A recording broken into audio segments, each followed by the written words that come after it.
دوستو، ایک سوال جو عموماً جدت پسند طبقہ اور عقل کے تابع لوگ دیندار طبقے سے کرتے ہیں، وہ سوال یہ ہے کہ بھائی خنزیر کا گوشت حرام کیوں ہے؟ دیکھیں، جیسے کہ میں نے عرض کیا تھا کہ بھائی اصل بات یہ ہے کہ ہم بندے ہیں جو اللہ کی طرف سے حکم آ گیا، ہمیں اس کو ماننا ہے، وجوہات تلاش کرنے کی ضرورت نہیں ہے۔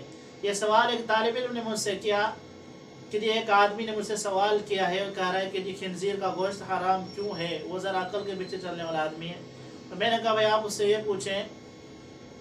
وہ کہنے لگا خنزیر کا گوشت حرام کیوں ہے اور بکرے کا حلال کیوں ہے؟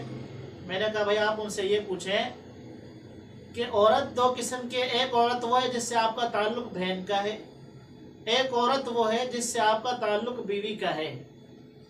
اب بیوی آپ کے لیے حلال اور بہن آپ کے لیے حرام کیوں ہے؟ تو اس نے جب اسے سوال کیا، کہنے لگا وہ جواب یہ دے رہا ہے کہ بس اللہ تعالیٰ نے جو ہے نا اس کو حلال قرار دیا، اس کو حرام قرار دیا۔ میں نے کہا جب اللہ نے وہاں حلال حرام کی بات اللہ کی مان رہے ہو تو یہاں بھی اللہ نے خنزیر کو حرام قرار دیا ہے اور بکرے کو حلال قرار دیا ہے، تو آپ یہاں بھی بات مان لیں۔ کہنے لگا نہیں، کہہ رہا ہے اس کی وجہ چاہیے۔ میں نے کہا چلو ٹھیک ہے، لیکن صرف وجوہات کے پیچھے بھی نہیں چلنا چاہیے۔ جو اللہ نے حکم کیا ہے، اصل بات ہے کہ اللہ کے حکم کو ماننا چاہیے۔ اطمینان قلب کے لیے صرف میں اس کے کچھ جوابات میں نے عرض کیے جو آپ کے سامنے بھی عرض کر رہا ہوں۔ دیکھیں، خنزیر جو ہے اس کے اندر بے حیائی کا مادہ بہت ہے۔ جب اس کا گوشت آدمی کھائے گا، اس کے گوشت کے کھانے کی وجہ سے جو گوشت آدمی کھائے گا اس کے اوپر اس کا اثر پڑے گا اور وہ بے حیا بن جائے گا۔ جیسے یورپی ممالک کے اندر آپ نے دیکھا ہوگا کہ یورپی ممالک کے لوگ جن کا تعلق اسلام سے نہیں ہے، ان کے اندر بے حیائی کا مادہ بہت ہے، غیرت نہیں ہے ان کے پاس۔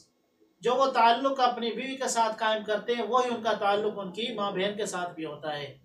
تو یہ خنزیر کا گوشت کھانے کی وجہ سے بے حیائی کا مادہ ان کے اندر بھی آ جاتا ہے۔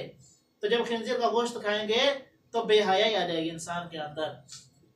ایسے ہی دوسری وجہ کہ خنزیر جو ہے اس کی غذا جو ہے وہ انسان کا پاخانہ ہے، اور غذا کی وجہ سے خون بنتا ہے، خون کی وجہ سے گوشت بنتا ہے۔ تو یعنی کہ انسان کا پاخانہ اور فضلہ یہ جو ہے خنزیر کی غذا ہے، اس کی وجہ سے خون بنے گا اور اس خون کی وجہ سے گوشت بنے گا۔ جب آدمی اس کا گوشت کھائے تو گویا کہ ایسا ہوا کہ آدمی اپنا ہی فضلہ کھا رہا ہے، اپنا ہی پاخانہ کھا رہا ہے۔ یہ وجہ ہے خنزیر کے حرام ہونے کی، صرف عقل کی بنیاد پر، اطمینان قلب کے لیے نہیں۔